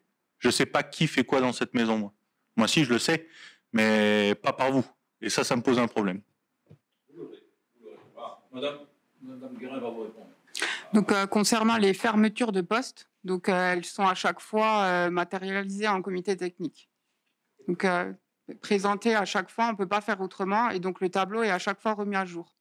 Et suite à ces délibérations, elles sont à chaque fois transmises au centre de gestion, donc qui remet les choses à plat, chose qui n'était pas faite précédemment. Donc, il y a 2 ans, on a quand même dû reprendre tous les dossiers, dû remettre tout en ordre. Et donc, je vous laisse libre à vous de juger, mais rien n'était signalé au centre de gestion lorsqu'il y avait un mouvement de personnel. Alors, pour le voir, il faut...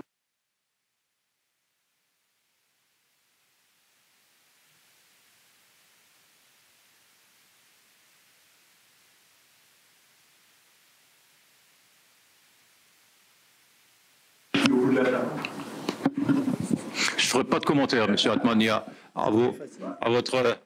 Voilà. Je ne ferai pas de commentaire. Eh oui, monsieur, à qui le dites-vous? Bien.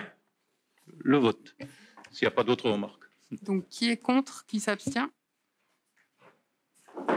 Merci. Merci. Point suivant concerne le foncier avec la cession du centre de secours, donc la caserne des pompiers. Au SDIS, quelque chose qui a aussi dû être fait depuis que le département a la compétence. Bien. Monsieur le premier adjoint, vous avez la parole.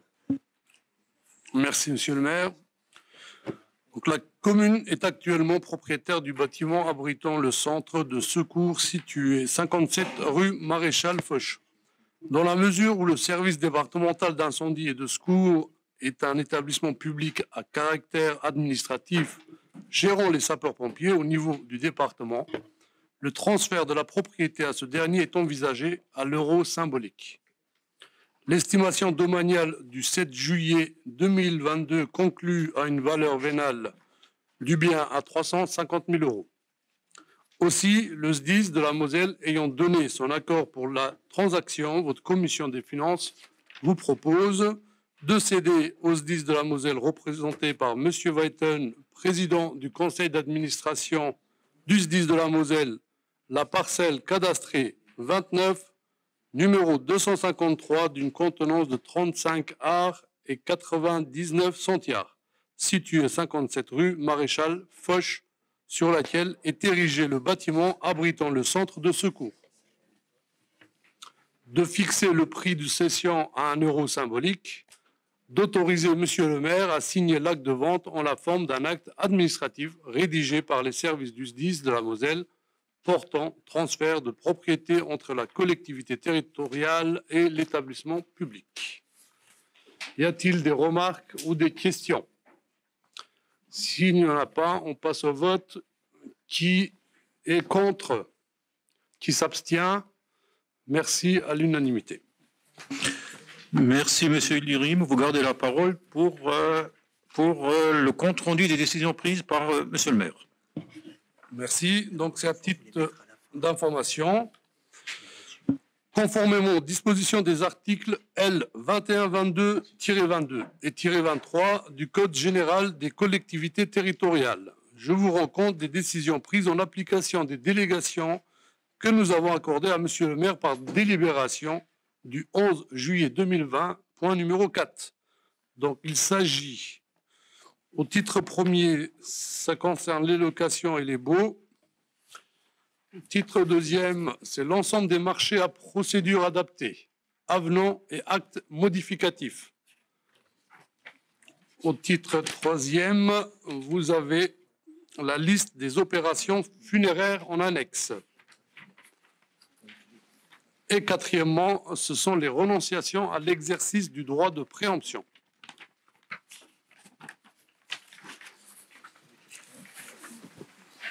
Donc, je vous remercie pour l'attention.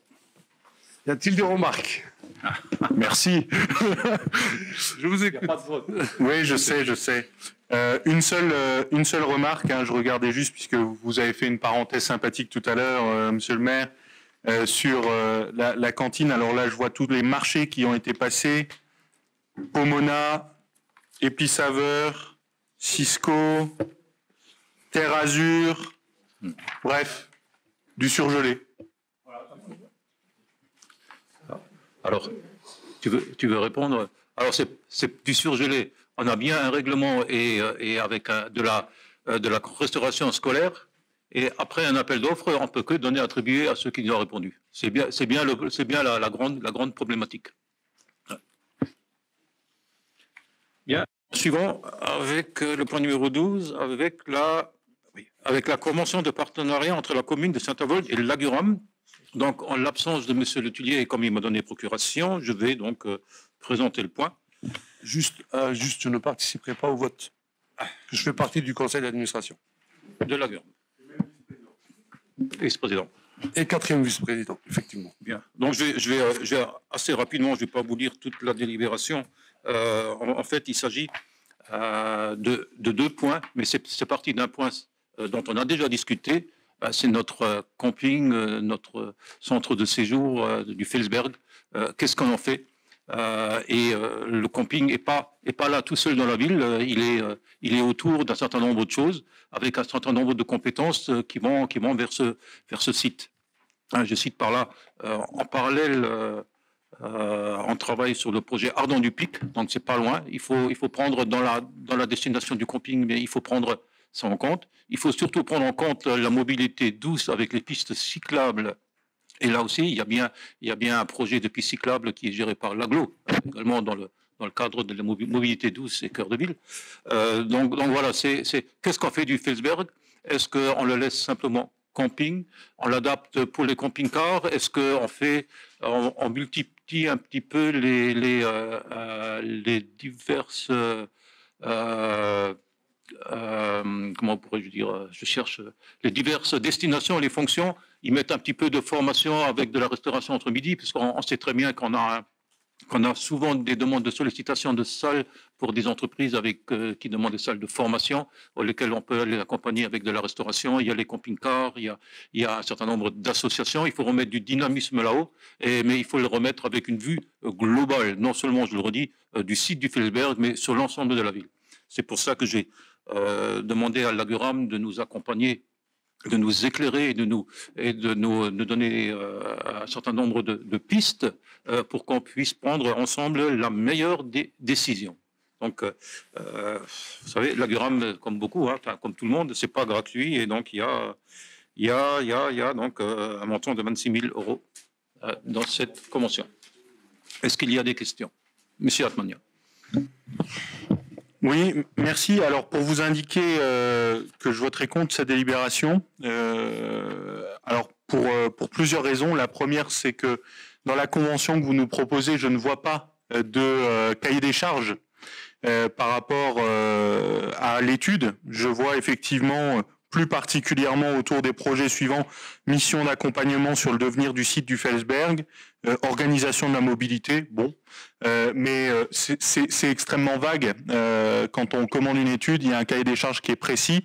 Je vous l'avais dit et je vous avais demandé d'associer les habitants à la création de ce cahier des charges, pas à l'étude, à la création de ce cahier des charges. Vous ne me suivez pas là-dessus. Je pense que pourtant c'est primordial, parce que c'est le cahier des charges qui donne la direction dans laquelle vous allez travailler. Vous ne pouvez pas explorer tous les scénarios possibles à la base, à partir d'une étude généraliste. Deuxième point, sans remettre en question la qualité des équipes techniques qui travaillent à la Guram, je considère aujourd'hui que la Guram est beaucoup plus mobilisée qu'elle ne l'a été par le passé sur différents projets, sur différents territoires. Je rappelle, au départ, c'est l'agence d'urbanisme de l'agglomération de Metz qui traite aujourd'hui Metz, qui traite aujourd'hui Sarreguemines, qui traite aujourd'hui Boulay, qui traite aujourd'hui Saint-Avold, la ville, l'agglo, etc., etc., etc., etc. Et je pense que pour un outil qui qui compte autant dans le cœur des Naboriens, on aurait pu choisir un acteur vraiment spécialisé, soit sur les questions de tourisme, soit sur les questions d'environnement ou de biodiversité, un cabinet un peu plus précis et stratégiquement orienté. Voilà. Les raisons pour lesquelles je voterai contre ce point, si ce n'est la dépense supplémentaire. Alors, juste, c'est votre avis, et puis on le respecte. Les habitants ou les personnes qui étaient à un moment donné qualifiées, ceux qui pourront amener quelque chose, bien sûr, qui seront consultés dans l'étude. Alors pourquoi l'Aguram? Jusqu'à présent, je pense qu'on n'a rien à reprocher à l'Aguram sur le travail qu'ils ont fait, autant pour la ville que pour l'agglomération. Ça, c'est une chose. D'autre part, ils ont une vision complète déjà de notre ville. Ça permet quand même d'aller plus vite. Voilà. Donc, je passe au vote. Qui est contre? Monsieur Atmania, Monsieur Wojciechowski, c'est ça? OK.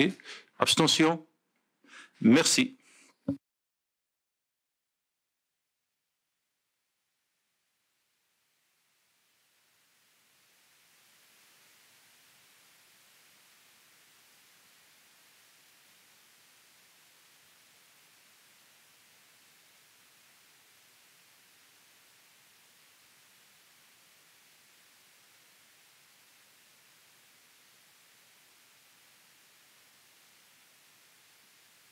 Ou année dernière conseil municipal sur le prix de l'énergie et du bouclier qu'a mis en place l'État, mais uniquement pour les foyers et pas pour les entreprises, et pas je ne vais pas la lire, mais je résume l'intérêt. Ce qui compte, c'est de la prendre, et pas pour les collectivités. C'est une charge, il me semble, c'est 30% financièrement, c'est 30% ce qu'on a estimé de supplémentaire, parce que sur notre budget, il faut que l'État aussi fasse un effort pour les entreprises et les collectivités. Je sais que c'est un sujet d'actualité, et donc a promis de reconduire, pour, si j'ai bien compris, pour les foyers, ce bouclier fiscal en 2023. Mais je pense qu'il serait important qu'il pense aux entreprises et aux collectivités. Voilà. Et on envoie, et bien sûr, ça sera adressé à Monsieur le ministre. Oui. Oui, Monsieur le maire, si vous me permettez, alors vous remerciez déjà d'avoir saisi la proposition que je vous ai faite au bon pour présenter cette motion au conseil municipal. Moi, je rajouterais simplement parce que des fois, on peut se dire une motion à quoi ça sert et puis quelle est la finalité, etc. Alors, ça sert évidemment à alerter. Je rappelle juste que l'année dernière, on avait un prix du mégawattheure d'électricité à 85 € en moyenne. La semaine dernière, c'était 1 000 €. Et j'ai regardé aujourd'hui, avant de venir au Conseil, on était à peu près à 800. Donc, autant dire que les budgets des collectivités, dont la nôtre, demain ou après-demain, pourraient quand même être fortement impactés par cette augmentation-là. Je ne reviens pas sur le contexte d'énergie, qui, on le sait, de toute façon, va être rude dans les prochains temps. Et donc, je pense que c'est important d'alerter l'État sur notre situation. Je vous remercie d'avoir accepté ce principe. Merci, M. Atmanian. Bien, on termine ce conseil avec le point supplémentaire qui est le litige indemnitaire opposant la ville de Saint-Avold et la société Crédit Mutuel Factoring en subrogation des droits de l'entreprise LOTS-TP. Je vais vous lire la délibération, c'est plus simple, elle est bien rédigée et elle résume bien. Donc, vu la requête indemnitaire de la société Crédit Mutuel Factoring introduite devant le TA de Strasbourg sous le numéro 21 05 090 pour un montant de 268 796 € TTC. Vu l'attestation du premier adjoint au maire en date du 12 mars 2021 en fixant à 119 647 € TTC le montant maximum des livraisons de sel et prestations de chargement de salage effectuées par l'entreprise LOTS-TP. Et au vu de l'article et vu les articles 2044 à 2052 du Code civil, considérant que la commune de Saint-Avold a reconnu au service l'entreprise LOTS-TP pour la viabilisation hivernale consistant en des prestations de livraison de sel, chargement de saleuse et salage de la chaussée pour la campagne hivernale 2020-2021. Considérant que l'ensemble des 268 796 000 € de factures émises par la société LOTS-TP a fait l'objet d'un facturage auprès de la société Crédit Mutuel qui est désormais subrogée dans le droit de LOTS-TP. C'est important. Considérant que la société Crédit Mutuel Factoring a introduit une demande indemnitaire à l'encontre de la commune devant le tribunal administratif de Strasbourg sous le numéro, je l'ai dit tout à l'heure, pour un montant de 268, donc le même, 796 000 €. Alors, considérant que, selon l'analyse étayée du directeur des services techniques de la commune, de M. l'adjoint aux finances, l'entreprise LOTS n'a pas pu fournir de prestations et de fourniture de services pour la somme supérieure à 119 647 €, soit 45% de la somme initialement réclamée par Crédit Mutuel Factoring. Considérant que le Crédit Mutuel Factoring accepte de signer le protocole transactionnel, puisque c'est pilote, ça, c'est Crédit Mutuel, fixant à 119 647 € la somme versée par la commune et l'abandon de toute réclamation pour le surplus, soit 149 647 €. Considérant l'intérêt pour la commune à mettre fin au litige indemnitaire, l'opposant de la société Crédit Mutuel à la société Crédit Mutuel Factoring. Et puis, je peux aussi, pas de la délibération, mais je peux aussi faire un petit commentaire, que le versement de cette somme par la commune entraînera le désistement d'instances et d'actions du Crédit Mutuel Factoring, ce qui mettra fin au litige. On clôt le dossier. Donc, je vous demande de m'autoriser à signer le protocole transactionnel dont le projet a été soumis au terme duquel la commune versera 119 647 € à la société Crédit Mutuel Factoring. Le Crédit Mutuel Factoring accepte cette somme et abandonne sa demande indemnitaire qui portant initialement sur la somme de 268 786 €. Le Crédit Mutuel Factoring se désiste de son action dans le cadre de l'instance pendant devant le tribunal administratif de Strasbourg, sur le numéro. Voilà. Monsieur le maire est également habilité à signer la convention de séquestre annexe au protocole d'accord. Et je vous demande également d'autoriser et accepter que le désistement du Crédit Mutuel Factoring dans l'instance pendante devant le tribunal administratif de Strasbourg sur le numéro Intel. Et je peux... Alors, Alors, le dossier est clos, mais on ne va pas quand même s'arrêter comme ça, parce qu'il y a quand même eu une manœuvre un peu indélicate, nous facturer. Mais pour la somme, l'affaire n'est pas, donc, j'allais dire finie. Je lis aussi un texte comme M. Wojciechowski, qui n'est pas fini. Donc, nous réfléchissons aux suites administratives et pénales de cette affaire, en particulier à l'égard de l'OTSTP. L'émission de factures, dont une partie est fantaisiste, ne peut pas rester sans réaction de la part de la commune. Voilà. Le cabinet d'avocat avec celui du cabinet avec accord mutuel ont sollicité une délibération urgente aussi. Voilà. Donc, pourquoi ce point supplémentaire? Je reviens à votre remarque. Donc, le point supplémentaire, c'est bien autorisé. Si le maire en qualifie c'est dans le règlement du conseil municipal, si le maire le qualifie d'urgent, alors c'est pas moi directement, c'est notre cabinet d'avocats avec le cabinet d'avocats du Crédit Mutuel qui dit il faut le faire maintenant, sinon on va monter d'un cran encore, ça a assez duré. Donc on reste sur cette somme-là et on n'engage pas, on ne va pas plus loin parce qu'il pourrait continuer le sujet et peut-être nous demander davantage plus cher. Donc voilà le cas urgent qui est totalement autorisé et justifié. Monsieur Atmania. Alors, plusieurs choses, totalement autorisées et justifiées, c'est vous qui le dites, ce n'est pas les juridictions administratives. Donc je vous avertis immédiatement que je me réserve le droit d'agir devant elles. Ça, c'est une première chose. La deuxième chose, c'est que sur le fond, je considère ne pas être suffisamment informé pour pouvoir me positionner sur ce dossier-là. C'est la première fois, je dis bien, que j'ai connaissance du litige existant entre la collectivité et l'OTSTP. Je l'apprends dans la délibération. Je suis désolé, monsieur le maire. À un moment donné, les conseils municipaux ont le droit d'être informés sur toutes les affaires qui concernent la gestion de la ville. Et donc, je m'étonne, parce que des communications, vous en passez. Point de communication en amont du conseil municipal, on a la dose à chaque fois. À chaque fois que vous voulez faire passer un petit message médiatique sans qu'on puisse vous répondre, puisque vous me refusez la parole, derrière ça, vous le faites. Mais par contre, là, pour dire qu'il y a un litige entre la ville et l'OTSTP, on arrive avec une délibération quand il faut payer. Donc, finalement, moi, la première question que je me pose comme ça, vous venez là avec une délib pour régler un litige, je vois 119 000 € et vous nous présentez ça du style on s'en sort bien. Moi, la première question que j'ai en tête, si des factures ont été émises, qu'est-ce qui a été prévu pour payer ça en face au budget? Est-ce que les dépenses ont été provisionnées? Est-ce que c'est pas le cas? Si c'est le cas, très bien, mais à un moment donné, voilà, on arrive là, cheveux sur la soupe, vous nous balancez le truc.